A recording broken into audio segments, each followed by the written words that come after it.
नमस्कार मैत्रिणींनो, स्वागत आहे तुमचं माझ्या यूट्यूब चॅनलमध्ये. तर आज आपण झणझणीत आणि चमचमीत अशी पनीरची दम बिर्याणी करणार आहोत. पहा किती मोकळी झाली आहे, एकदम सुटसुटीत झाली आहे. तर त्यासाठी मी 200 ग्रॅम पनीर घेतलं आहे आणि त्याच्यासाठी मोठे क्यूब करायचे. असे खूप बारीक पण नाही करायचे, खूप मोठे पण नाही ठेवायचे. याच्यामध्ये तुम्ही भाज्या पण ॲड करू शकता, वाटाणा बटाटा टाकू शकता, पण मी पनीरचीच केली फक्त.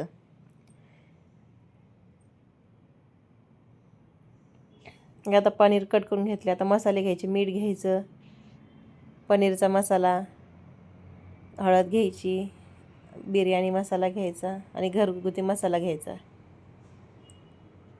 आता हे मसाले आपण पनीरमध्ये कोट करून घेणार आहे. पनीर मसाल्यांमध्ये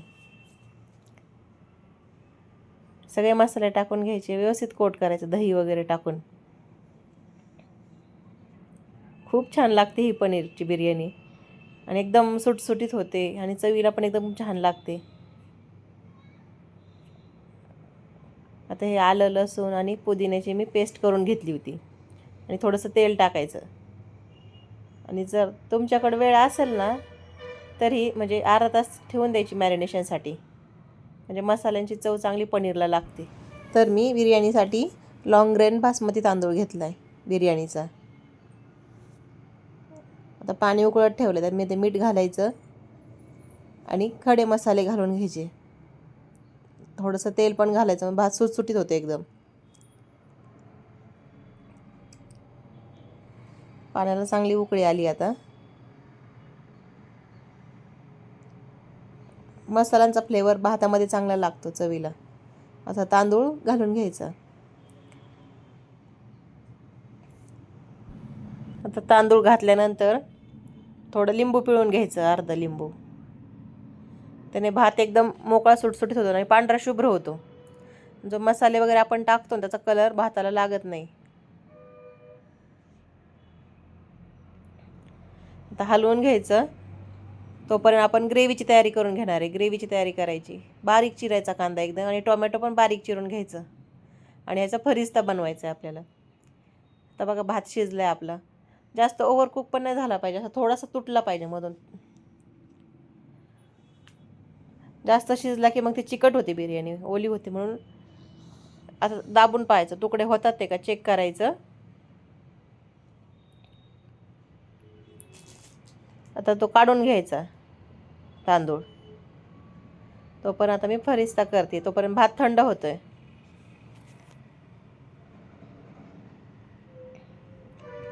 काजू थोडेसे तळून घ्यायचे, नंतर कांदा तळून घ्यायचा आणि जो आपण तांदूळ काढला होता पाण्यातून शिजवून, तर तो पसरट भांड्यामध्ये पसरवून ठेवायचा, कारण तो ओव्हरकुक होत त्याची, कारण प्रोसेस चालू राहते कुकिंगची. मग पसरट भांड्यात ठेवायचं आहे. बघा आता आपला कांदा पण किती छान परतून झाला आहे. आता ग्रेव्ही बनवायला घ्यायची. 2 ते 3 चमचे तेल घालायचं आणि जो बारीक चिरलेला कांदा आहे तो परतून घ्यायचा व्यवस्थित.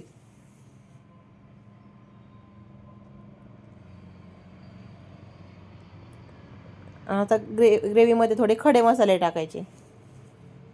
दालचिनी, तमालपत्र वगैरे टाकून घ्यायचं. लवंग, काळी मिरी, तुमच्याकडे जे खडे मसाले असतील ते टाकून घ्यायचे ग्रेव्ही बनवताना.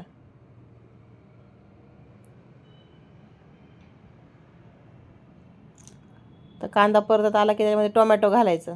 टोमॅटो पण चांगलं परतून घ्यायचं. नंतर आलं लसूण आणि पुदिन्याची पेस्ट टाकून घ्यायची. नंतर मसाले टाकायचे, गरम मसाला, बिर्याणी मसाला, हळद वगैरे टाकून घ्यायची. आपण मॅरिनेशनमध्ये पण अगोदर टाकली होती, त्यामुळे ग्रेव्हीमध्ये थोडीच टाकायची, खूप नाही टाकायची. आता कोथिंबीर घालायची, पुदिना घालायचा आणि ग्रेव्हीमध्ये थोडं दही घालायचं. आणि दही घालताना गॅस बंद करायचा जरा वेळ. आणि मीठ घालायचं चवीपुरतं, खूप पण मीठ नाही घालायचं, कारण आपण भातामध्ये पण घातलेलं आहे आणि पनीरमध्ये पण घातलेलं आहे, म्हणून मीठ जरा प्रमाणातच घालायचं. आणि थोडं पाणी टाकून शिजवून घ्यायची ती ग्रेव्ही. आता गॅस पुन्हा चालू करायचा. जो आपण तळून घेतलेला फरिस्ता होता तो घालून घ्यायचा, कोथिंबीर घालायची, थोडे पुदिना घालायचा आणि नंतर भाताची लेयर लावायची. आता भाताची लेयर लावून घ्यायची.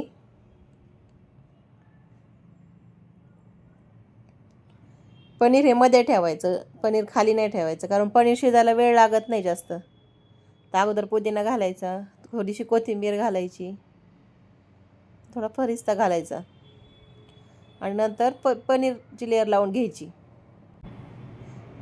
पनीर एकदम व्यवस्थित शिजलं जातं. आता थोडी ग्रेव्ही टाकून घ्यायची, म्हणजे पनीरला छान फ्लेवर येतो.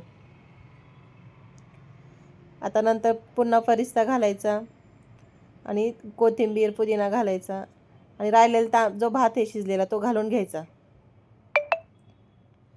वरची लेयर लावून घ्यायची छान.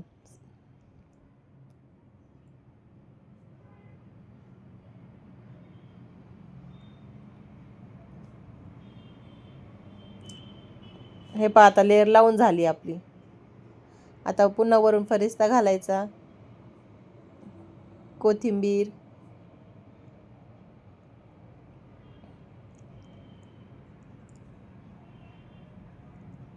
आणि पुदिना घालून घ्यायचा.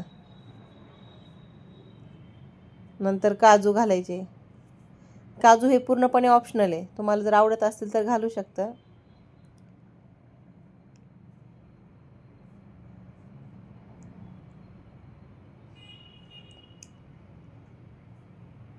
छान लागतात बिर्याणीमध्ये काजू पण. आणि नंतर केशरचं पाणी करून घेतलं होतं मी, ते केशरचं पाणी घालायचं, त्याने पण बिर्याणीला खूप छान फ्लेवर येतो केशरचं. आणि मी फूड कलर घालण्याऐवजी हळदीचं पाणी घालते बिर्याणीला कलर येण्यासाठी. तुम्ही फूड कलर पण घालू शकता. आता फायनली आपले लेअर लावून झाले बिर्याणीच्या. आता तूप घालायचं वरून, भरपूर सारं तूप घालायचं, 2 ते 3 चमचे तूप घालायचं. तुपाने खूप छान लागते बिर्याणी. आणि आता आपल्या बिर्याणीला दम द्यायचा आहे. थोडं वजन ठेवायचं झाकणावर किंवा कणकेने पण तुम्ही कोट करू शकता. तर 10 ते 15 मिनिट बिर्याणी होऊ द्यायची. नंतर आपल्याला बिर्याणीला स्मोक द्यायचा आहे, स्मोकी फ्लेवरची होती. थोडं कोळशावर तेल घालायचं आणि झाकण बंद करायचं. छान स्मोकी फ्लेवर येतो बिर्याणीला एकदम. पहा, फायनली आपली बिर्याणी तयार झाली आहे आणि वास पण खूप छान येतो आहे बिर्याणीचा. स्मोकचा पण खूप छान वास येतो आहे. पहा, एकदम आतपर्यंत व्यवस्थित शिजली आहे, खाली पण चिकटली नाही आहे आपली बिर्याणी.